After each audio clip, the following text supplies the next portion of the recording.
A poor student married a 69-year-old wealthy woman 7 days later. He was shocked to realize that a gray sky loomed over the small college town in Texas, its streets slick with rain. Mark Davis trudged along the sidewalk, his backpack slung over one shoulder, his face etched with worry. At 23, he was juggling his final year of law school, a part-time job, and an avalanche of debts left by his late father. The world seemed to close in tighter. Every day his phone buzzed in his pocket, snapping him out of his thoughts. Mark Davis speaking, he answered. A composed, authoritative voice responded, "Mr. Davis, this is Eleanor Brooks. I'd like to meet with you. It's regarding your financial situation." Mark frowned. "I'm sorry. Who are you? How do you know about—" "I know enough," she interrupted smoothly. "Leeton, meet at Brooks Bistro, 7 p.m. It's important." The call ended before Mark could protest. Confused but intrigued, he made his way to the UPS Scale Cafe. The rain fell harder as he arrived, his jacket doing little to keep him dry. Stepping inside, he was greeted by warm lighting and the aroma of fresh coffee. At a corner table sat Eleanor Brooks, a striking woman with silver hair, styled impeccably, dressed in a tailored suit that radiated wealth. "Mark," she greeted, gesturing for him to sit. Her tone was calm yet commanding. Mark hesitated before taking the seat opposite her. "Mrs. Brooks, what's this about?" "Straight to the point, good," she said, sipping her tea. "Mark, I know about your debts, the ones your father left behind. I know you're barely scraping by. I'm here to offer a solution." Mark's brows furrowed.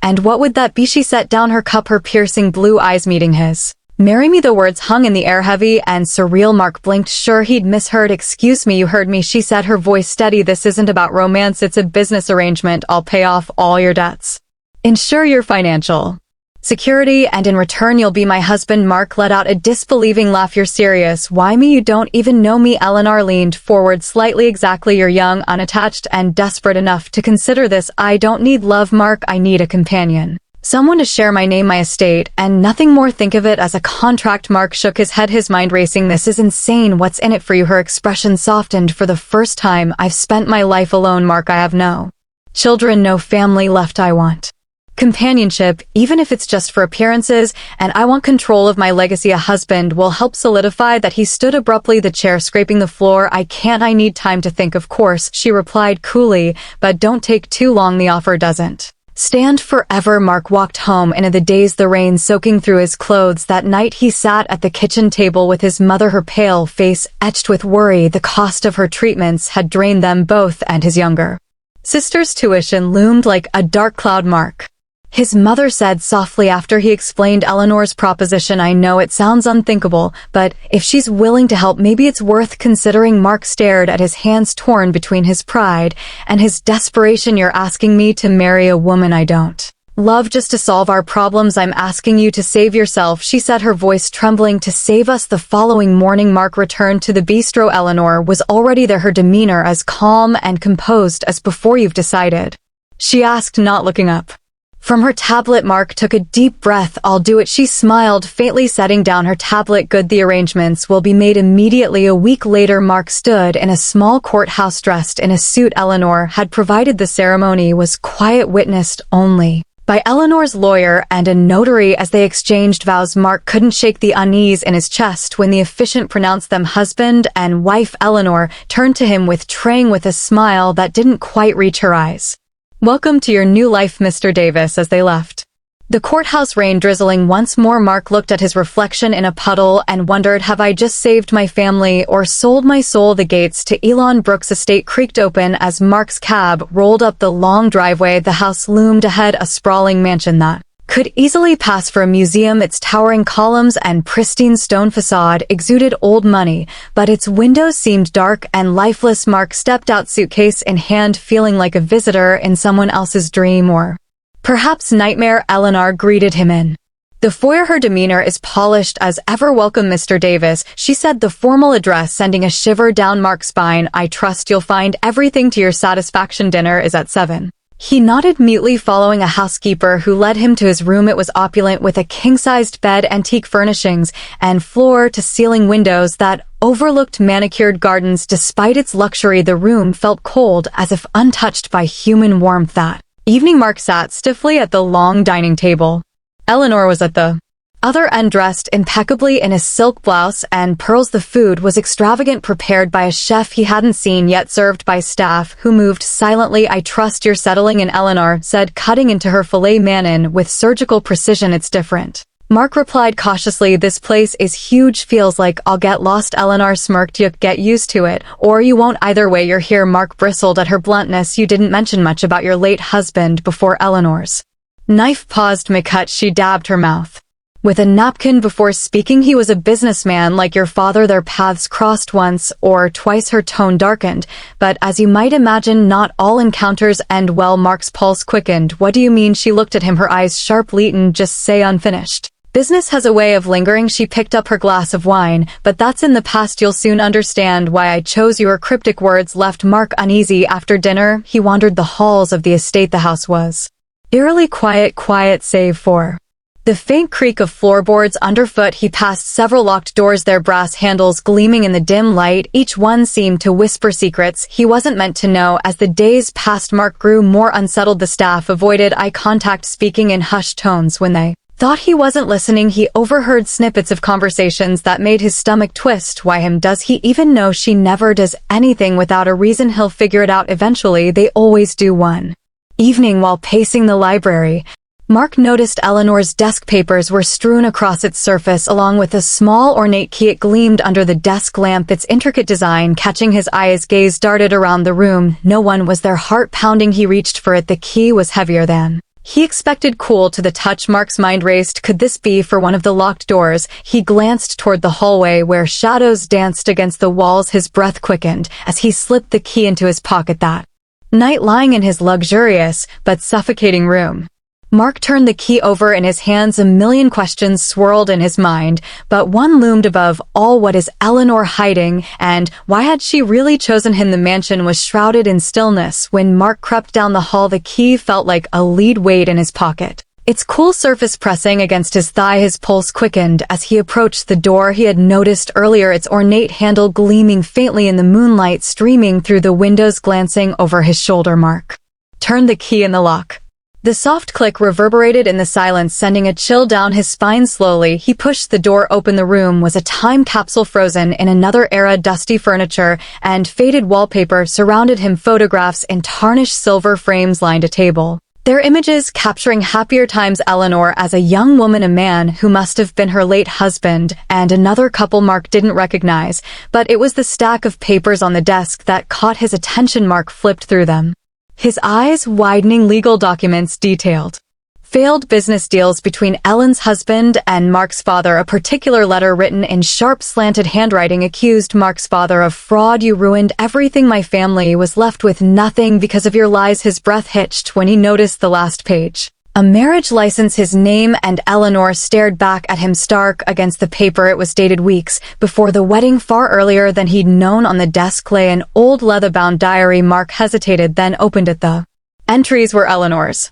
revealing a calculated plan to trap Mark in a marriage that would fulfill her ultimate goal: to settle old scores. "I will take everything from him, just as his father did to me. He will be my pawn." Ma RK froze as the door creaked behind him. "Enjoying yourself?" Eleanor's voice was icy, cutting through the shadows like a blade. He spun around, guilt and fear writ large on his face. "Eleanor, you thought you'd find answers here." She stepped into the room, her silhouette sharp against the dim light from the hall. Curiosity killed the cat. "Mark, what do you think you're doing?" His voice was low but firm. "Why did you really marry me? Is this about my father? Is this some kind of revenge?" Eleanor's eyes hardened, her usual composed facade cracking. "It's not your place to ask questions, Mark. Just do what you're told and you'll leave this marriage better off than you started." "Isn't that enough for you?" Mark's fists clenched. "Enough. You've lied to me, manipulated me. This isn't a marriage, it's a trap." Eleanor's lips curled into a faint smile, one that didn't reach her eyes. "A trap, is it? Maybe you should have thought twice before signing those papers." She stepped closer, her tone venomous. "You may think you're smart, Mark, but you're just like your father, blind to the damage you cause until it's too late." Mark glared at her, the weight of his father's legacy crushing him anew. "If you hated him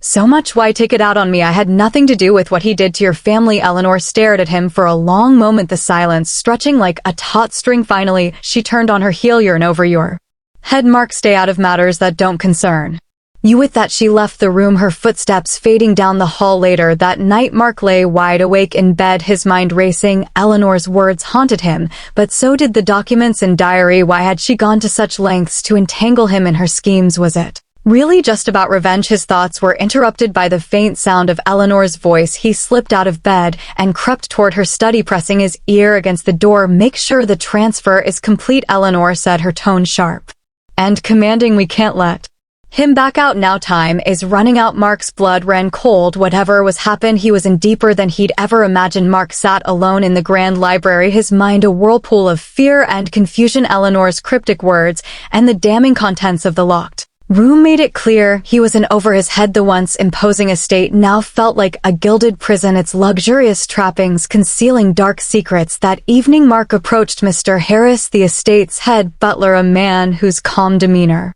suggested he'd seen and heard more than he let on. "Mark, Mr. Harris, I need your help. Something isn't right here." The older man regarded him with a steady gaze, his hands clasped behind his back. "Mr. Harris, I was wondering how long it would take before you came to me." "Mark, you know something, don't you, about Eleanor, about all of this?" Mr. Harris hesitated before speaking. "You're not the first young man to be drawn into Eleanor's world, Mark. She's clever, resourceful, and ruthless. When it comes to her goals, my advice, watch your back." Mark's chest tightened. "Why are you still here if you know what she's capable of?" Mr. Harris's expression softened, a flicker of regret passing across his face. "Some of us don't have the luxury of walking away." Determined to find a way out, Mark began devising a plan. He reached out to a trusted friend from law school, Peter, under the guise of catching up. Mark, Peter, hypothetically, if someone signed a contract under coercion or false pretenses, is there any way to avoid it? Peter, hypothetically, yes, but it depends on the evidence. "Why are you in some kind of trouble?" Mark deflected. "Just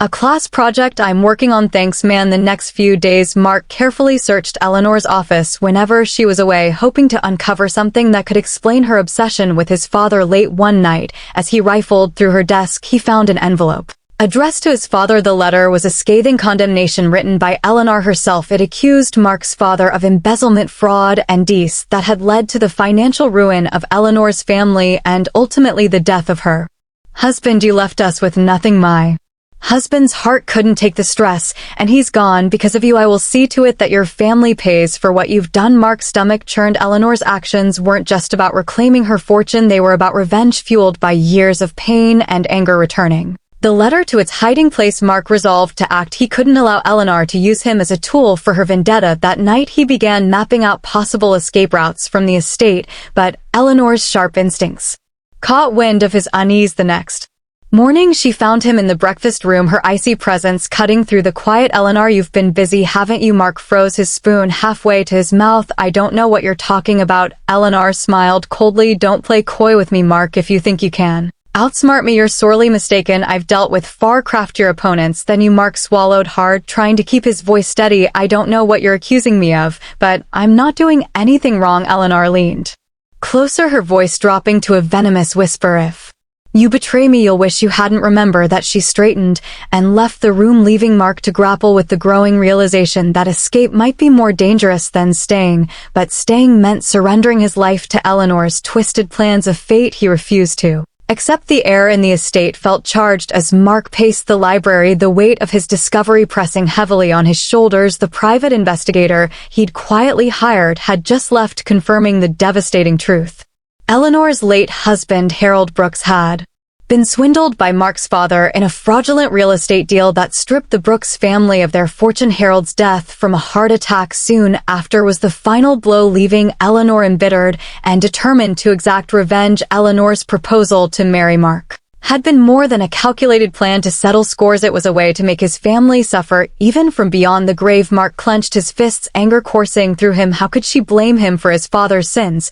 But as much as he resented Eleanor's actions, he couldn't deny the pain that had driven her. That evening, Mark met his law school friend Peter in secret. With Peter's help, he compiled the evidence he had collected from Eleanor's office and the investigators' findings. Among the documents they discovered Eleanor's involvement in current business dealings that bordered on a legal shady partnership and falsified reports designed to rebuild her empire at any cost. "Peter, Mark, this is enough to take her down, but you need to be careful if she realizes you're onto her. There's no telling what she might do." Mark nodded, Grimly, she's already done enough damage, it's time to end this. The next morning, Mark waited in the grand sitting room, the evidence tucked securely in his bag. When Eleanor finally entered, her icy composure intact, he stood to face her. Mark, we need to talk. Eleanor raised an eyebrow, her tone clipped. Is that so? What could possibly be so urgent? Mark's voice was firm as he pulled out the documents. I know everything about my father, about Harold, about what you've been doing to rebuild your fortune. For the first time, Eleanor's calm exterior faltered, her eyes flicked to the papers in Mark's hand. Eleanor, you've been snooping again, haven't you? Do you even understand what your father did to my family? Mark stepped closer, his voice rising. I understand that wronged you, but what about the people you've hurt along the way? What about me? I didn't do anything to deserve this. Eleanor's jaw tightened. And my family deserved to lose everything. My husband deserved to die of stress and heartbreak while your father lived comfortably. Don't talk to me about fairness. Mark's hands shook as he held up the evidence. Revenge won't bring him back, Eleanor, and it won't undo what happened. You've spent your life consumed by this, hurting innocent people, ruining lives. When does it end? Elena's shoulders sagged slightly, and for a fleeting moment Mark thought he saw something close to regret in her eyes. Eleanor softly, you remind me of him. You know, Harold, that same fire, that same stubbornness. I didn't expect to feel anything for you, Mark, but here we are. Mark hesitated, caught off guard by her admission. If you really feel that way, then stop this, let it go before it's too late. But before Eleanor could respond, the sound of car tires crunching on gravel echoed through the estate. Moments later, uniformed police officers entered the room, followed by Peter. Officer Eleanor Brooks, we have a warrant for your arrest. You're being charged with multiple counts of fraud and conspiracy. Eleanor's face hardened as she looked from the officers to Mark. Eleanor, you called them? Mark met her gaze, his voice steady. You left me no choice as the officers led Eleanor away. She turned back to Mark. One last time, Eleanor, you may think you've won, Mark, but revenge isn't so easily undone. Be careful it doesn't consume you too. Mark watched her go, a mixture of relief and sadness washing over him. He had exposed the truth and protected himself, but the weight of Eleanor's parting words lingered. Was she right? Would the shadow of their shared past ever truly fade? The Gav's sharp bang echoed through the courtroom, signaling the end of Eleanor Brooks's trial. Mark sat silently in the back row, watching as the once commanding woman he had married faced the consequences of her actions. Despite everything, his testimony had helped reduce her sentence. He hadn't done it out of sympathy, but out of a deep understanding of the complexities of their shared story. Eleanor turned briefly in her seat, her gaze meeting Mark's for the first time. There was no trace of the cold calculation that had defined her before. Instead, she offered a faint, almost apologetic nod. Days later, Mark was summoned to the estate one final time. The grand house, once intimidating and isolating, now felt empty. Eleanor had arranged for him to receive the property's deed. The estate lawyer handed Mark a letter in Ellen's elegant handwriting. It was never about the money, Mark, it was about closure. Harold deserved justice, but I lost sight of what truly mattered. You've shown me something I thought I'd forgotten, the capacity to move forward. This estate is no longer a monument to my pain. It can be something more. Use it well. Mark sold the estate, a decision that came easily. Its